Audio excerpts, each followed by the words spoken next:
আসসালামু আলাইকুম। Hello everyone, আপনারা সবাই কেমন আছেন? আলহামদুলিল্লাহ, আমি অনেক ভালো আছি। তো আজকে আমি কালকের থেকে যাওয়া বাসি দুধ দিয়ে সেমাই রান্না করতে যাচ্ছিলাম। তো দুধটা চুলায় বসানোর পরে দুধটা ফেটে গিয়েছিল, তারপরও আমি সেমাই রান্না করেছি, কারণ আমি সেমাই রান্না করার জন্য সব কিছু প্রস্তুত করেছিলাম। তো এদিকে আমি চুটকি সেমাইগুলো ভেজে নিলাম। এগুলো আমি হাতেই বানিয়েছিলাম, অনেক খাইতে মন চাচ্ছিল, ওই জন্য আমি কালকে হাতে বানাইছি। তারপরে তো দেখেন আমি চুলায় দুধটা বসায় দিছি। তো দেখেন আমার দুধটার অবস্থা একদম 12টা বেজে গেছে। তো যাই হোক, তাও আমাকে সেমাইটা রান্না করতেই হবে, কারণ আমি সব কিছুই করে নিচ্ছি।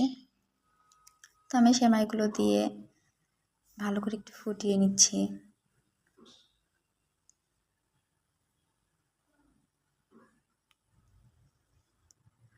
কিছুক্ষণ ভালোভাবে জাল করে নিতে হবে।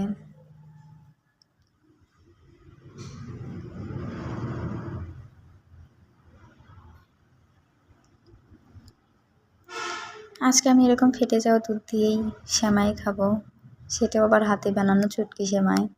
আমি নিজে হাতে বানিয়েছিলাম। এই তো দেখেন আমার চুটকি সেমাইগুলোর অবস্থা।